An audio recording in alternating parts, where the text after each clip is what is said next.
There's a detail from February 11th, 1990 that almost nobody talks about. When Nelson Mandela walked out of Victor Verster prison after 27 years of captivity, fist raised, jaw set, the whole world watching, the cameras captured everything. The tears, the crowds, the impossible dignity of a man who had been locked away since the Beatles were still together and returned to a world with cell phones and satellite television. What the cameras didn't capture, what no lens could have possibly framed, was the internal calculation happening behind those eyes.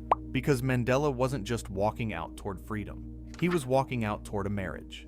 And somewhere between the prison gate and the jubilant crowd, he already knew, perhaps more than he admitted to anyone, that the marriage he was walking back into was not the same one he had left.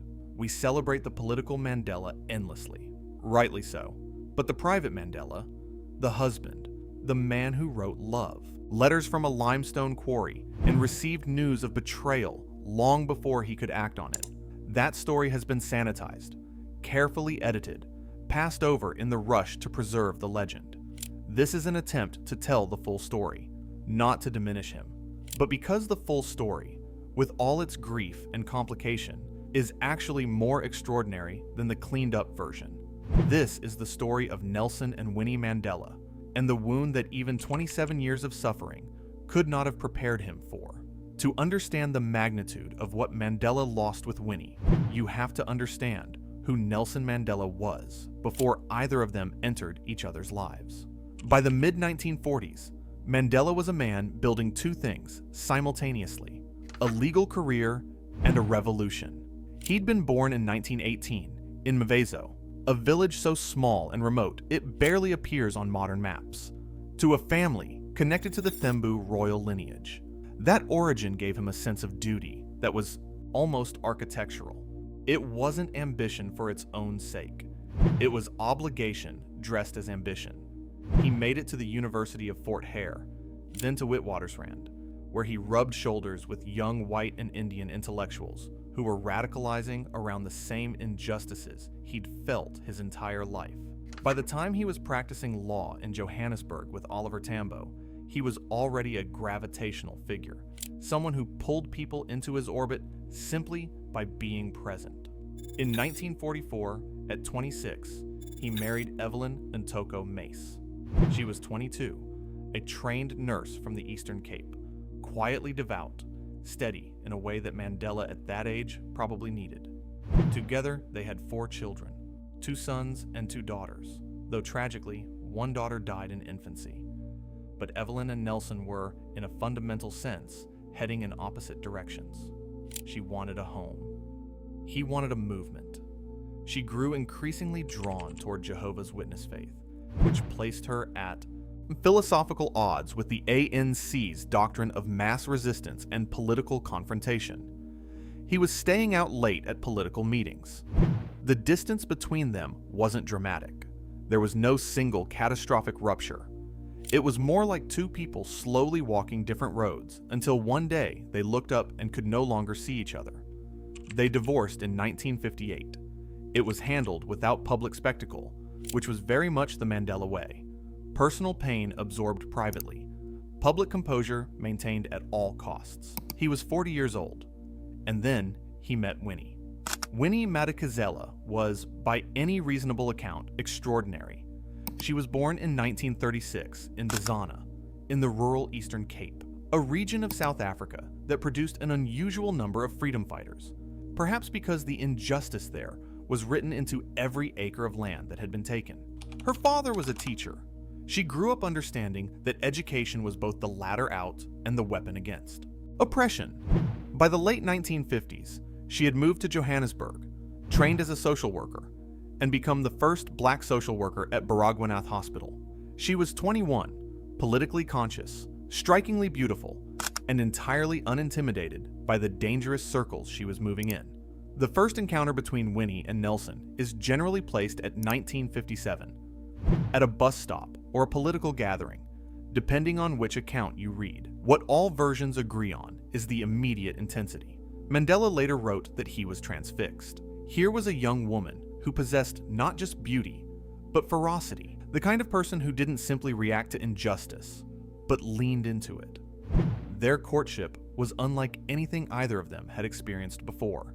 It unfolded in the middle of what was becoming one of the most dangerous political environments on the continent. The ANC was under constant surveillance. Activists were being arrested, banned, disappeared. Meeting discreetly was not romantic theater.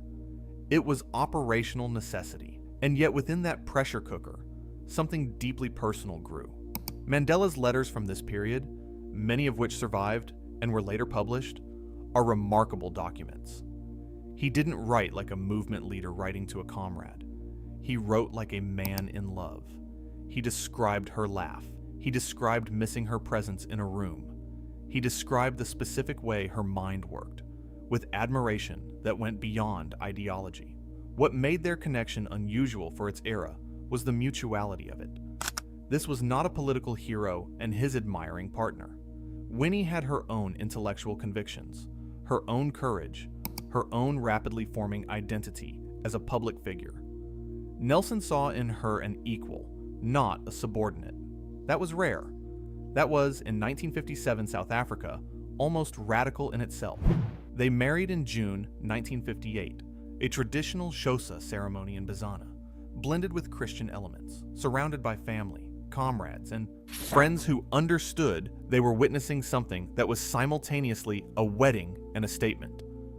2 daughters followed, Zenani in 1959, Zinzi in 1960. For a brief window, perhaps 2 years, they had something resembling a normal life. Then the walls closed in.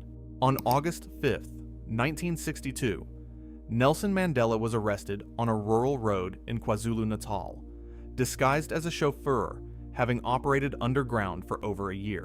The intelligence that led to his capture has been debated for decades.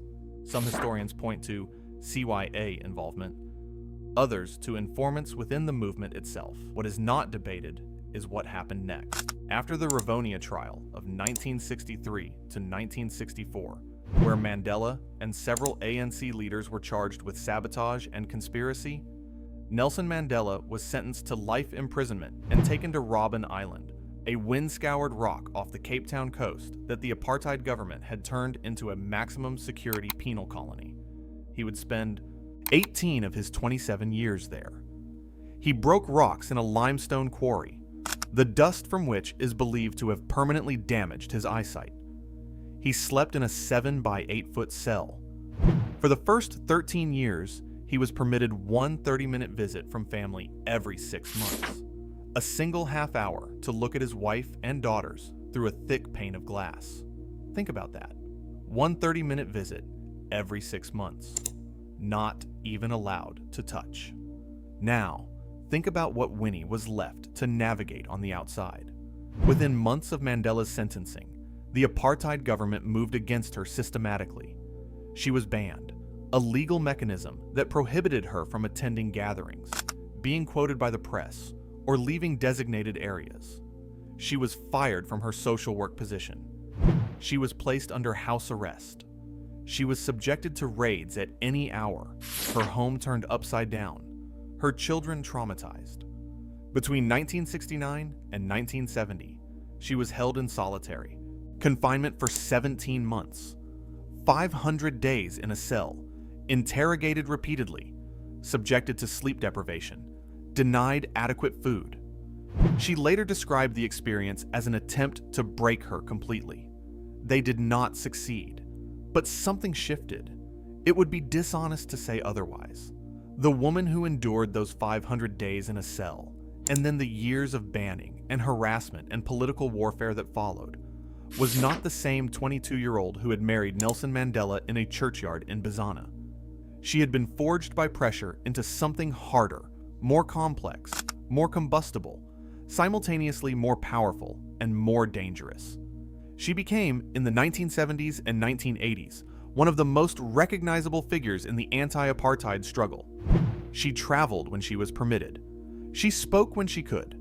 She became, in the absence of Nelson Mandela, his living symbol, the embodied proof that the movement could not be imprisoned along with its leaders. And in that role, isolated, under siege, carrying the impossible weight of being both wife and icon, she began a relationship that would define the final chapter of the Mandela marriage.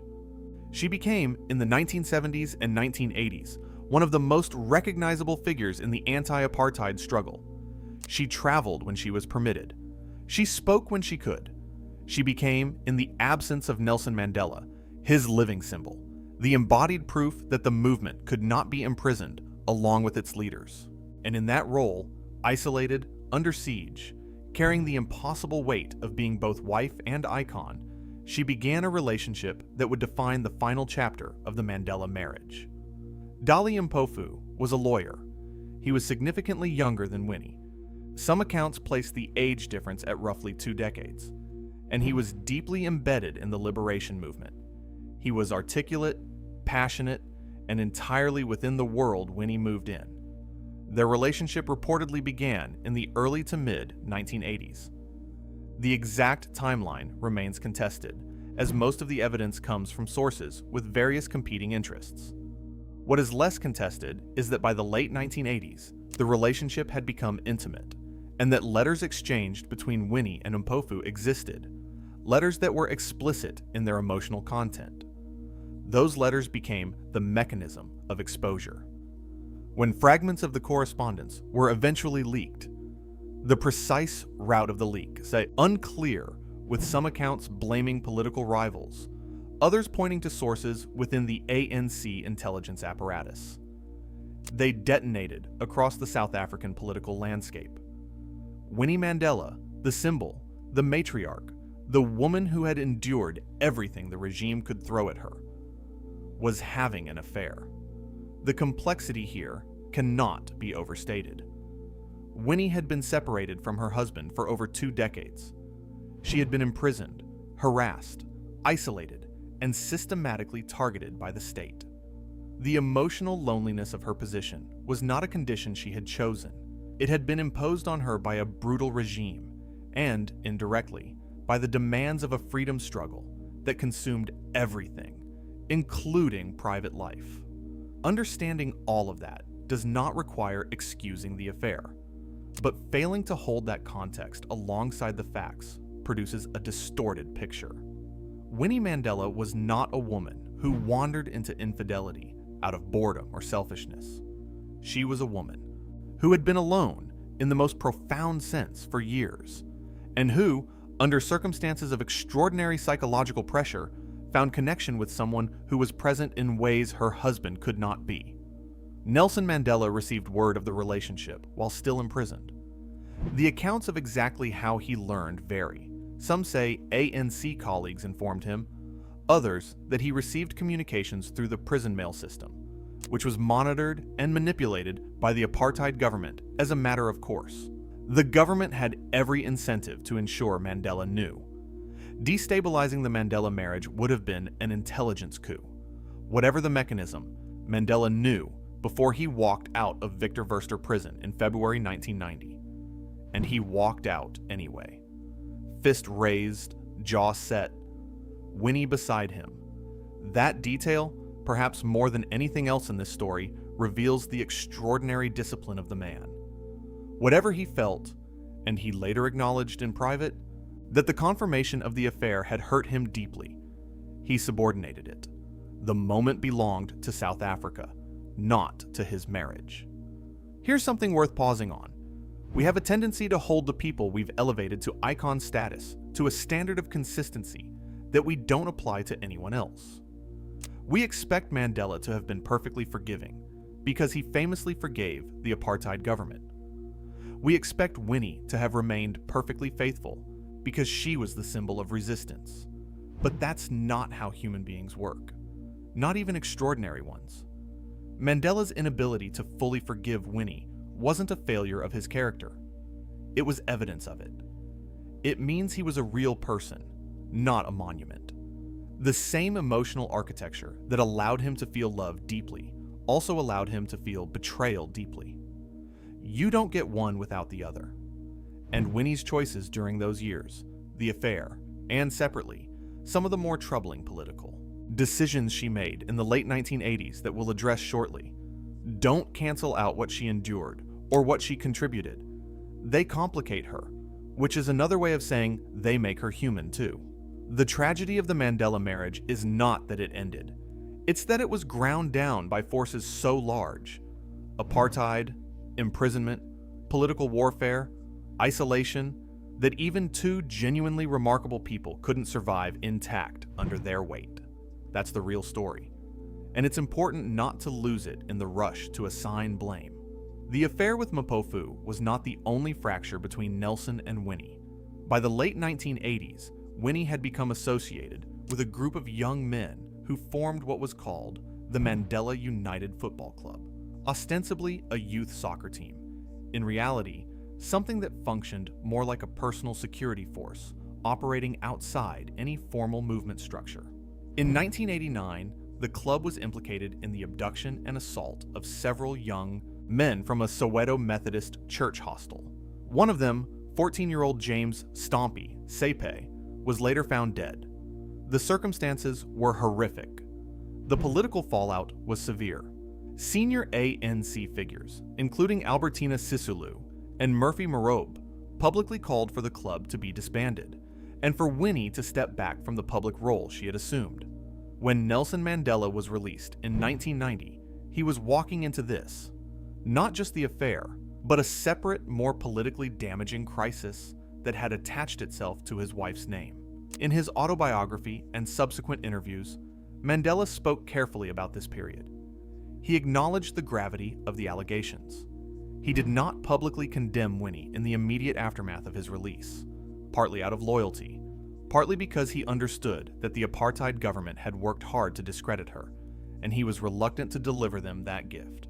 But in private, by all accounts, the discovery of the full picture of what had happened during his absence left him shaken in ways that went beyond any political calculation. He had spent 27 years holding an image of his wife as the steadfast guardian of the struggle and the keeper of the family he'd been taken from. The reality he returned to was starkly different from that image, and the gap between the Winnie he had carried in his mind and the Winnie who stood before him in 1990 was, by some accounts, never fully resolved. They tried. That deserves to be said plainly. Nelson and Winnie Mandela genuinely attempted to rebuild the marriage after his release, but the circumstances made it nearly impossible. Mandela was immediately consumed by negotiations with the de Klerk government, a process that would culminate in the first democratic election in April 1994 and his inauguration as South Africa's first black president. The personal would have to wait. The personal always had to wait. That had been the defining condition of their marriage from almost the beginning. Winnie, meanwhile, had not stepped back from her public role. She remained a figure of enormous popular support in the townships, where her defiant politics resonated with people who felt the ANC's negotiated transition was moving too slowly, delivering too little. Her politics had, if anything, hardened, more confrontational, more radical, more at odds with the measured reconciliation framework that Mandela was building his presidency around. In April 1992, Mandela made a decision that those close to him described as one of the hardest of his personal life. He called a press conference and publicly announced their separation. He was characteristically direct. He stated that the couple had mutually agreed to separate, that he retained enormous respect for Winnie, and that the decision was final. Those who watched him that day described his composure as almost inhuman in its steadiness. He did not flinch. He did not show distress. He read a prepared statement and took no questions about the personal dimension of the split. It was, even in its ending, a masterclass in the kind of emotional control that had allowed him to survive Robben Island. The divorce was finalized on March 19, 1996, after 2 years of legal proceedings and nearly 4 years after the public separation. The court found in favor of Mandela's petition. Winnie had, in the formal language of the judgment, been proven to have committed adultery. The marriage, which had begun with such extraordinary promise in a Bizana churchyard in 1958, was legally dissolved 38 years later. Nelson Mandela, in his later years, spoke about Winnie with a kind of measured sadness that was more revealing than anger would have been. In his autobiography, Long Walk to Freedom, published in 1994, He wrote about her with unmistakable tenderness, describing her courage, her sacrifice, her unwavering commitment to the struggle. What he did not write about, at least not in that book, was the full weight of what the marriage had cost him emotionally.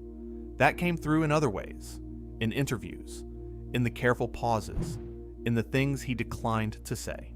One account from a close friend, an ANC colleague, describes Mandela in 1993, after the separation, but before the divorce, sitting quietly at a private gathering and saying simply, "I gave everything I had to give, and it was not enough."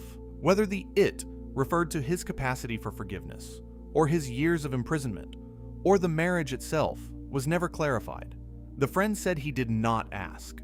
That ambiguity feels true to the man. Mandela was not a person who performed grief. He processed it internally and emerged from that processing with conclusions, not complaints. The conclusion he emerged with, in relation to Winnie, appears to have been that the marriage had been destroyed by forces larger than either of them, and that he could forgive those forces, as he had forgiven the architects of apartheid, without being able to fully forgive the personal. The political and the personal, for once, operated by different rules.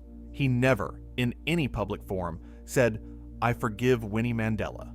That absence is telling. This was a man who had publicly embraced F.W. de Klerk, the last president of apartheid South Africa. He had invited his former jailer to his presidential inauguration. He had sat across from men who had ordered the torture of his comrades and extended his hand.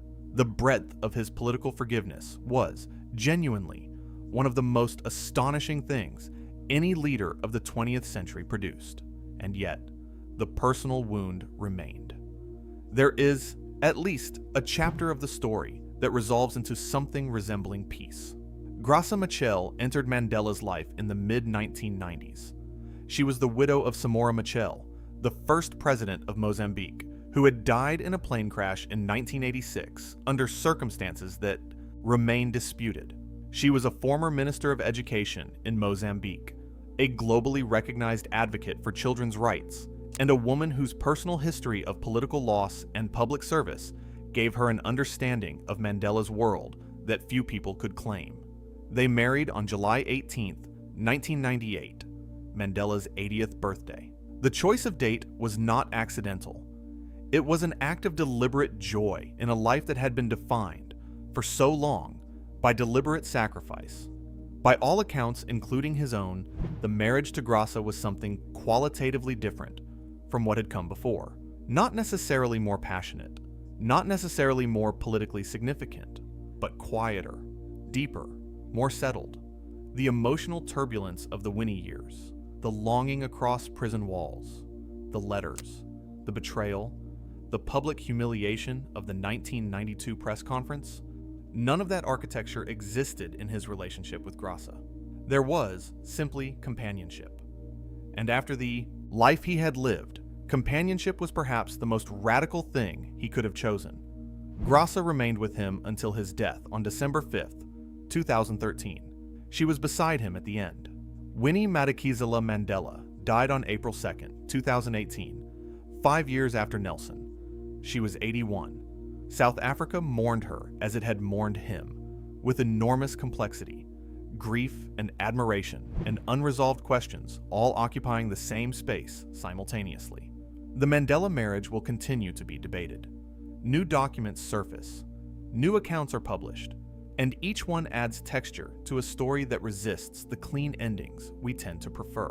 What seems increasingly clear, the further we get from these events, is that the Mandela marriage was broken not by weakness, but by an excess of pressure, pressed between the weight of an apartheid state and the demands of a liberation movement until the private had no room left to exist. Nelson Mandela's inability to fully forgive Winnie was not his most admirable quality, but it may be his most human one. And in a figure who has been rendered into marble so completely that younger generations sometimes struggle to see the man beneath the monument, that humanity, painful as it is, may be the most important thing left to preserve. The revolution cost him his first marriage to incompatibility, his second marriage to everything it required, and the better part of his children's childhoods. What it gave back in return: a free South Africa, a global moral legacy, a third marriage to a woman who finally gave him peace, is a calculation that only history can fully make. But here, at the end, is the one question that feels most worth sitting with. If Nelson Mandela, with all of his capacity for forgiveness, could not fully forgive this, what does that tell us about what forgiveness actually costs? Think about that, and leave your thoughts below. We read every comment.